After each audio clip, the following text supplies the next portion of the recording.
오늘 저는 갈라디아서 5장 22절에서 23절의 말씀으로 신앙의 기초라는 제목으로 여러분과 함께 은혜 나누기 원합니다. 말씀 나누기 먼저 앞서서 옆 사람과 인사 나누겠습니다. 사랑의 주님이 우리와 함께 하십니다. 사랑의 주님이 우리와 함께 하십니다. 우리에게 좋은 일이 일어납니다. 할렐루야. 로마의 유명한 장군인 그네우스 도미티우스 코블로라는 사람이 이런 말을 했다고 합니다.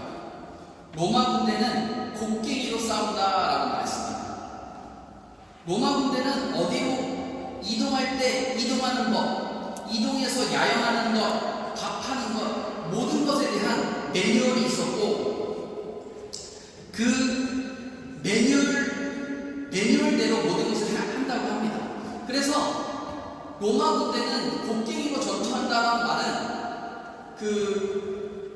로마 군대의 승리의 비결이 전투 기술 자체보다 군사 훈련의 철저한 기본기, 즉 이 매뉴얼에 따른 훈련과 조직이 있었음을 강조한 말이었다고 합니다. 로마 군대의 강력한 힘은 기본기에 충실했기 때문이라는 것입니다. 주위를 둘러보면 모든 분야에는 기본적인 규칙과 기술이 있습니다.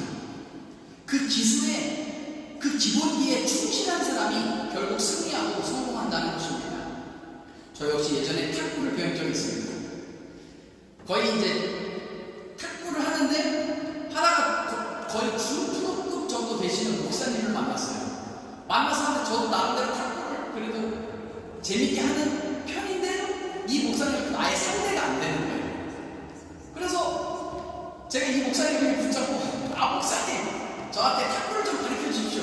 제가 스스로 모시겠습니다. 하고서는 탁구를 배웠습니다. 이 목사님이 흔쾌히 탁구를 가르쳐 주셨어요. 가르쳐 주시는데 일주일 동안 공도 한 번 못 만져보게 했습니다. 그리고 이 탁구 이 대를 어떻게 잡는지 잡는 법하고 그리고 자세가 여기 이제 허리를 이용해 겁니다. 탁구에 이렇게 허리를. 그래서 어떻게 하냐? 일주일 내내 이렇게 잡는 거 확인하시고 저 탁구대 구석에 가가지고 요거 100번 하라고 시켰습니다. 요거만 100번. 근데 처음에 탁구 가르쳐준다고 하면 이분도 엄청 잘하시는데 그냥 막 스매싱 같은 거나 이렇게 막 멋있는 드라이브 막 이런 걸 가르쳐줄 줄 알았는데 그런 거 전혀 안 가르쳐주고 공도 못 잡게 하고 이 자세만 해보라는 겁니다. 처음에는 지루하고 답답했습니다. 지루하고 답답했는데 시간이 갈수록 기본 자세가 잡히더니 제 탁구 실력이 늘더라고요. 그리고 그전에는 탁구를 한두 게임만 하면 땀을 뻘뻘 흘렸는데 두 게임을 하고 나서도 땀이 별로 나지 않는 거예요. 힘이 훨씬 적게 들더라고요.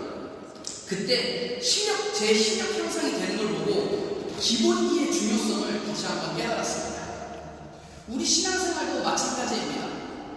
우리가 영적인 기본에 충실하지 않으면 어려움이 닥쳐올 때 쉽게 넘어지고 시험에 들기 쉽다는 것입니다.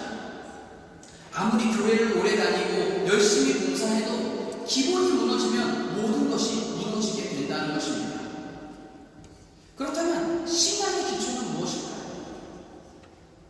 신앙의 기초는 바로 성령 충만인 것입니다. 다시 한번 따라해 보겠습니다. 신앙의 기초는 바로 성령 충만입니다. 우리가 지금 예배 전에도 외치지 않았습니까? 성령의 충만함으로 믿음으로 많이 여겨진 자라고 했는데 그게 바로 신앙의 기본입니다. 성령 충만한 것이 신앙의 기본이라는 것입니다. 우리가 신앙생활을 하면서 기도도 하고 성경도 읽고 전도도 하는데 그 모든 것을 성령 충만 없이는 제대로 할 수 없다는 것입니다. 그렇잖아요. 기도 어부지를 하려면 너무 힘듭니다. 말씀 들어도 너무 힘들고 전도도 너무 힘들다는 것입니다. 그러나 성령 충만함이 있으면 기도도 너무 쉬워지는 것입니다. 기도가 너무 쉬워집니다. 말씀 읽는 것이 다윗이 성경에서 고백하고 있지 않습니까? 주님의 말씀은 마치 내 입술에 꿀송이와 같습니다. 그렇게 주님의 말씀 너무 귀하고 달게 느껴집니다.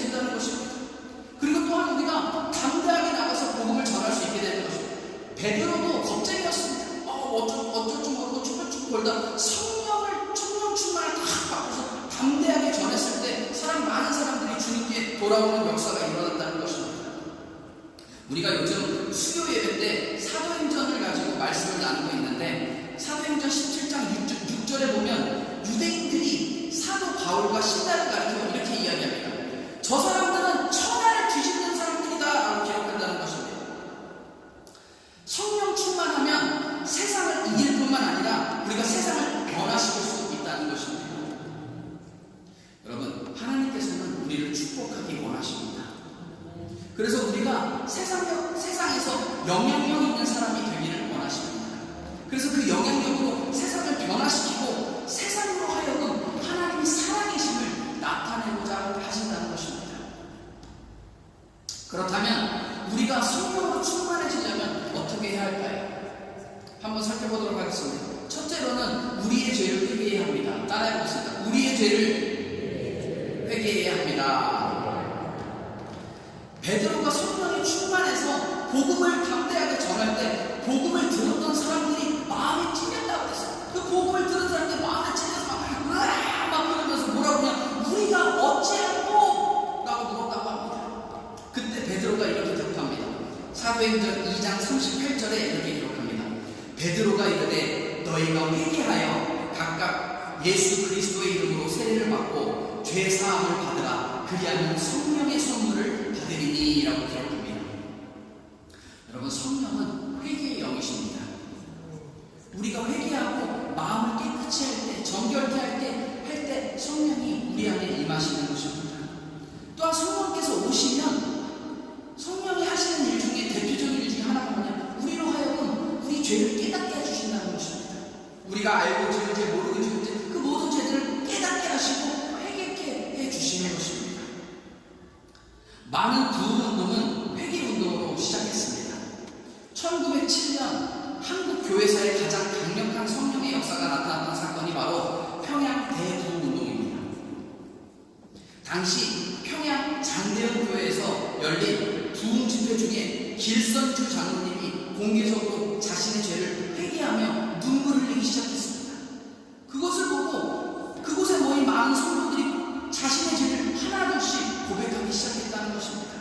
그리고 순식간에 모든 성도들이 눈물바다가 되었고 회개하는 성령의 강력한 역사가 일어났습니다. 그리고 이 회개운동을 통해 평양을 비롯한 전국으로 이 큰 부흥운동이 일어나 한국 교회 성장의 결정적 계기가 됐다는 것입니다. 그래서 그 이후 평양 대부흥은 한국뿐만 아니라 세계적으로도 성령의 역사 가운데 대표적인 회개운동으로 손꼽히고 있습니다. 뿐만 아니라 1904년 영국 웨일즈 지방에서 일어난 웨일즈 부흥운동 역시 깊은 회개로 시작된 부흥운동입니다. 이 부흥은 젊은 탄광 노동자였던 에반 로버츠라는 사람의 기도와 회개로 시작했습니다. 자기가 회개하고 나오면서 그 청약 기도에 모인 사람들에게 회개를 촉구했고, 그곳에 모인 모든 참석자들이 자신의 죄를 고백함으로 하나님 앞에 나와 무릎 꿇고 기도했습니다. 그것이 이 큰 부흥으로 이어졌고 웨일즈 전역에 큰 회개 운동으로 퍼지면서 수많은 사람들의 회심함으로 주님께 돌아왔습니다. 심지어는 술책과 도박장이 다 문을 닫고 범죄율이 크게 감소하는 역사적 현장이 되었다는 것입니다. 이 깊은 회개를 통해 개인뿐만이 아니라 사회 전체가 변화될 수 있음을 보여주는 강력한 영적 부흥운동이었습니다. 이처럼 성령은 회개의 영이시고 우리를 회개케 해주시는 영이십니다. 그리고 그 거룩한 영은 성령, 거룩한 영입니다. 거룩한 영은 회개한 심령, 죄를 깨끗게 하고 정결케 한 우리의 거룩한 그 마음속에 거하시는, 마음속에 들어와 계시는 그런 분이신 것입니다. 둘째로는 뜨겁게 기도해야 합니다. 다 같이 따라해보겠습니다. 뜨겁게 기도해야 합니다. 두 번째로 성령 충만 받기 위해서는 우리가 뜨겁게 기도해야 한다는 것입니다. 예수님께서 우리의 죄를 지시고 십자가에 달려 돌아가십니다. 그리고 3일 만에 부활하십니다. 부활하셔서 며칠 동안 제자들과 함께 있다가 하늘로 승천하십니다. 근데 승천하실 때 제자들이 그 모습을 딱 보고 있었는데 제자들에게 마지막으로 이렇게 얘기하셨습니다. 내가 올라가서 보혜사 성령님을 너네한테 보내줄 테니까 너네가 예루살렘을 떠나지 말고 기다려라 이렇게 얘기하시고 슉 하고 올라오셨습니다. 그 말을 순종해서 제자들이 다 마가다라 방에 모여서 기도했다는 것입니다. 사도행전 1장 14절에 이렇게 기록합니다. 여자들과 예수의 어머니 마리아와 예수의 아우들과 더불어 마음을 같이하여 오로지 기도에 힘쓰었다. 이들이 그 마가다라 방에 모여서 막 기도에 힘썼다는 것입니다. 그리고 그 결과 어떻게 됐냐? 그 결과가 2장에 나옵니다. 2장 1절에서 4절에 이렇게 기록합니다. 오순절 날이 이미 이르매 그들이 다 같이 한 곳에 모였더니 호련히 하늘로부터 급하고 강한 바람 같은 소리가 있어 그들이 앉은 온 집에 가득하며 마치 불의 혀처럼 갈라진 것들이 그들에게 보여 각 사람 위에 하나씩 임하여 있더니 그들이 다 성령의 충만함을 받고 성령이 말하게 하심을 따라 다른 언어로 말하기를 시작하니라. 그들이 함께 모여서 막 뜨겁게 기도할 때 그들에게 성령이 임했다라고 성경은 기록하고 있다는 것입니다. 저는 사실 모태신앙입니다. 여러분 모태신앙이 뭔지 아십니까? 모태신앙이 교회에서 목사님이 뭘 좀 하라고 저기서 광양 청년 뭘 좀 시키면 저 잘 못합니다. 그렇게 못한다고 해서 모태신앙입니다. 저도 그런 모태신앙이 한 명이었습니다. 모태신앙이 특히 못한대요. 뭘 시키면 뭘 못한대요. 근데 그렇게 저도 그냥 뭐 어렸을 때는 교회만 왔다 갔다 하는 그런 사람이었습니다. 어렸을 때 또 잘 몰랐죠. 그리고 가끔 가다가 친구들의 유혹에 못 이겨 그 헌금도 부모님이 주신 헌금도 이렇게 몰래 까먹고 막 그랬었어요. 그게 제 유년 어린 시절이었어요. 그러다가 중학교 2학년 때 비로소 하나님을 만나고 예수님을 내 구세주로 영접하는 그 계기가 있었습니다. 그런데 예수님을 영접했다고 해서 성령 충만한 건 아니었습니다. 그때 저희를 담당하셨던 목사님이 그러시더라고요. 예수님을 영접했으면 이제 성령 충만을 받아야 한다라고 얘기하셨습니다. 그리고 성령 충만을 받으면 정말로 신앙생활이 쉬워지고 진짜 찐으로 하나님과 동행하는 삶을 살게 된다 이렇게 얘기하시는 거였어요. 그래서 어떻게 합니까? 그때부터 또 기도하기 시작했어요. 하나님 성령 충만을 주시옵소서. 성령 충만 주시옵소서. 성령 충만이 뭔지도 모르는데 성령 충만 달라고 막 기도했습니다. 근데 성령 충만이 뭔지도 모르고 막 기도하는데 어느 날 목사님이 또 그러시더라고요. 성령 충만의 1번 증거가 바로 방언이다. 방언을 놓고 기도하래요. 그래서 그때부터 또 방언을 놓고 기도해서 하나님 방언을 주시옵소서. 방언을 주시옵소서. 막 기도하는데 한 달이 지나고 두 달이 지나고 막 뜨겁게 기도하는데도 방언을 안 주시는 거예요. 방언이 뭔지도 몰랐으니까 그냥 무작정 방언 달라고 기도한 거죠.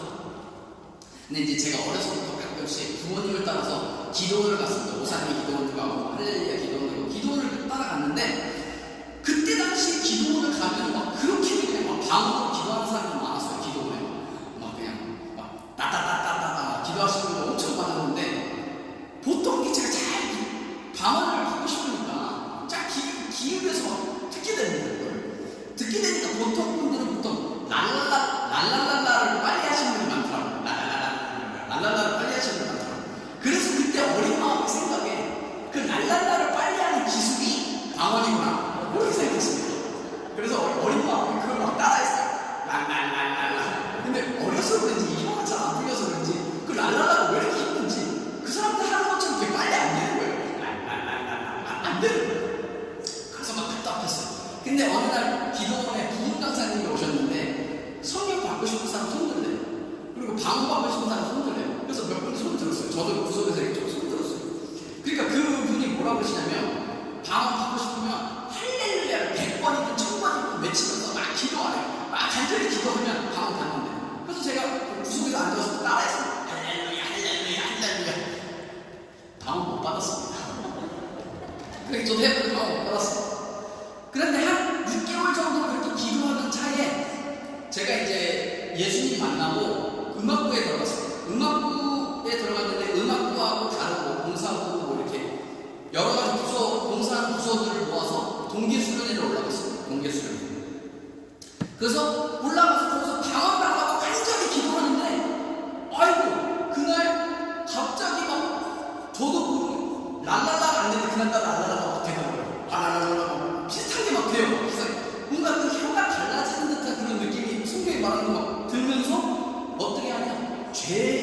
내가 지었던 죄들, 이때까지 회개하지 알고 지은지 모르는 그런 죄들이 다 막 생각나는 거예요. 그럼 막 눈물 꽁꽁 흘리면서 아이고 막 죄를 다 회개했죠. 죄를 회개하고 그 방언 기도를 계속 하다 보니까 마음 가운데 그전에는 한 번도 느껴보지 못했던 그런 평안함이 쫙 오는 거예요. 그때 막 얼마나 너무너무 기뻐가지고 얼마나 기쁘던지 그렇게 성령을 체험하게 됐습니다. 이처럼 성령 충만을 우리가 뜨겁게 기도할 때 우리에게 임하는 것입니다. 오늘 우리가 방금 읽었던 사도행전을 봐도 그들이 모여서 기도에 힘쓸 때 성령이 그들에게 임했다라고 성경을 기록한다는 것입니다. 뜨겁게 기도하시는 저와 여러분 되시길 주님의 이름으로 축원드립니다. 셋째로는 성령 충만하기 위해서 성령을 간절히 사모해야 합니다. 따라해보겠습니다. 성령 충만하기 위해 성령을 간절히 사모해야 합니다. 예레미야 29장 13절은 이렇게 기록합니다. 너희가 온 마음으로 나를 구하면 나를 찾을 것이고 나를 만나리라. 누가복음 11장 13절도 이렇게 기록합니다. 너희가 악할지라도 좋은 것을 자식에게 줄 줄 알거든 하물며 너희 하늘 아버지께서 구하는 자에게 성령을 주시지 않겠느냐 하시니라. 우리가 간절히 기도하면서 우리가 그 성령 받기를 간절히 사모할 때 우리가 온 마음으로 주님을 찾을 때 성령이 우리에게 임하신다라고 성경을 기록한다는 것입니다. 제가 앞서서 제가 방언받은 이야기를 해드렸는데 그때 같이 봉사했던 음악부 친구가 있었습니다. 그때 막 뜨겁게 저도 그 친구들의 반열에서 방언을 되게 늦게 받았어요. 근데 저보다 더 늦게 받은 친구가 있었어요. 저보다 더. 이 친구가 막 방언을 달라고 기도하는데 이 친구만 못 받아요. 거의 거진 다 음악부에서 막 다 받았는데 이 친구만 못 받아버려요. 여러분 생각을 해보십시오. 우리가 중3이었습니다. 중3. 중2병 다 같이 난 그런 아주 질풍노도의 시기. 중3인데 모든 친구들이 방언 받았는데 나 혼자 못 받았다고 생각해보십시오. 어떻겠습니까? 그 소리가 아주 그냥 미칩니다. 그래서 이 친구가 그 누구보다 뜨겁고 간절하게 기도했었어요. 우리도 막 이 친구 위해서 이 친구들 방언 달라고 막 중보해주고 기도해주고 했었습니다. 방언을 달라고 막 기도하는데 안 주시는 거예요. 1년이 지나도 안 주시는 거예요. 못 받았어. 근데 그렇게 또 막 간절히 하다 보니까 또 이 어린 마음에 이 친구가 뭘 했냐? 호기심도 있고 하니까 몰래 그때 우리 목사님의 그 방언을 녹음을 합니다. 방언을 녹음해요. 테이프 녹음해요. 그리고 그 집에 가서 뭐하냐? 그걸 들으면서 그걸 받아쓰게 해요. 와라바라 와산나 사라바라. 그래서 그걸 외우냐? 와산나 와라바라 사라바라 와산나. 그리고 교회 와서 그걸 따라하는 거예요. 와산나 사라바라 와산나 사라바라. 근데 여러분 놀라운 게 얼마 안 있어서 그 친구가 방언 받았습니다. 여러분 성령 충만은 어떤 수학 공식이 아닙니다. 1 더하기 1은 2 이렇게 하면 이렇게 하고 저렇게 하면 무조건 이런 결과가 나온다. 이런 수학 공식이 아니라는 것입니다. 이렇게 하면 무조건 성령 충만을 받는다. 뭐 할렐루야 100번 하면 성령 충만을 받고 방언을 받는다. 이런 게 아니라는 것입니다. 하지만 저의 경우에도 그렇고 이 친구도 마찬가지고 또 그리고 주변에 성령 충만을 받은 많은 사람들의 경우 공통점이 하나 있다는 것입니다. 그게 무엇이냐? 모두가 성령 충만함을 간절히 사모했다는 것입니다. 모두가 그 성령 충만을 간절히 사모하는 마음을 가지고 있었습니다. 성경이 말합니다. 너희가 나를 온 마음으로 간절히 찾을 때 너희가 나를 만나리라 성경이 기록한다는 것입니다. 이처럼 성령 충만은 신앙의 기본인 것입니다. 그러면 성령 충만하면 어떤 일이 벌어질까? 성령 충만하면 능력 있는 신앙생활을 할 수 있습니다. 따라해보세요. 성령 충만하면 능력 있는 신앙생활을 할 수 있습니다. 에베소 교회 성도들은 예수를 믿었지만 성령을 받지 못했습니다. 근데 그 당시 에베소 교회 담임 목사님은 누구였냐? 당대 어떤 최고의 저명한 신학자 또 성령 박사였던 아볼로라는 사람이었습니다. 당대에 아주 저명한 성경학자였고 박사였습니다. 근데 바울이 그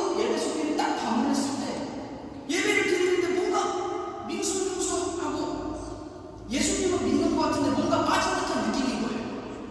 그래서 바울이 에베소 교회를 방문하자마자 했던 첫 번째 질문이 있습니다. 사도행전 19장 2절에 이렇게 기록합니다. 이르되 너희가 믿을 때에 성령을 받았느냐? 이르되 아니라 우리는 성령이 계심도 듣지 못하였노라. 그들이 예수님을 배우고 막 믿고 알고 했는데 성령이 계심도 듣지 못하였다는 것입니다. 그 말을 딱 듣자마자 바울이 어떻게 하냐? 바울이 그 에베소 교회에서 부흥회를 시작합니다. 부흥에서 막 기도할 때 바울이 그들에게 안수하며 기도했습니다. 그들이 안수할 때 그들이 모두 성령을 받았다는 성경을 기록합니다. 성령을 받았고 그 이후 에베소 교회는 급속히 부흥하기 시작했습니다. 모든 초대교회들과 오늘날 부흥하는 모든 교회의 공통점은 성령 충만한 교회였다는 것입니다. 성령 충만은 마치 이런 것과 같습니다. 우리가 다 신앙생활을 하는데 성령 충만하지 않은 크리스천, 에베소 교회의 성도들 같은 그런 크리스천들이 있다는 것입니다. 성령 충만하지 않고 예수님 믿을 수 있다는 것입니다. 근데 그런 크리스천들은 마치 바다를 건너는데 노를 저으며 건너는 배와 같습니다. 온 힘을 다해 노를 젓지만 바람이 불고 하면은 그냥 더 힘들어지고 점점 갈수록 지쳐간다는 겁니다. 그러나 성령 충만한 크리스천은 돛담배와 같습니다. 바람이 불면 불수록 바람을 타고 더 쉽게 더 빨리 나아간다는 것입니다. 그렇기 때문에 성령 충만은 선택이 아니라 모든 믿는 사람들에게 필수 조건인 것입니다. 또한 성령 충만하면 하나님과 더 가까워질 수 있습니다. 로마서 8장 15절은 이렇게 기록합니다. 너희는 다시 무소하는 종의 영을 받지 아니하고 양자의 영을 받았으므로 우리가 아빠 아버지라고 부르짖느니라 기록합니다. 우리가 세상의 영, 죄의 영, 종의 영을 받은 게 아니라 우리를 자녀 삼아주신 그 하나님의 영을 받은 우리이기 때문에 우리가 하나님을 아빠 아버지라 부를 수 있는 그 아들과 아버지의 관계로 만들어주신다는 겁니다. 성령께서 우리에게 오셔서 하나님과 더 가까워지고 하나님과 친밀히 교제할 수 있도록 도와주신다는 것입니다. 우리가 그래서 하나님을 진짜 아빠, 아버지처럼 더 친근하고 실존적인 분으로 우리 마음만을 확증해 주시는 것입니다. 또한 성령님께서 우리 안에서 하나님의 말씀을 더 사랑하고 더 기억나게 해주십니다. 요한복음 14장 26절은 이렇게 기록합니다. 보혜사 곧 아버지께서 내 이름으로 보내실 성령 그가 너희에게 모든 것을 가르치고 내가 너희에게 말한 모든 것을 생각나게 하리라. 성령님이 오시면 우리 마음 가운데 하나님의 말씀을 생각나게 해주신다는 겁니다. 우리에게 하나님의 말씀을 조명해 주시는 것입니다. 그리고 성령이 충만하면 우리 기도가 쉬워지고 우리 기도가 능력 있는 기도가 된다는 것입니다.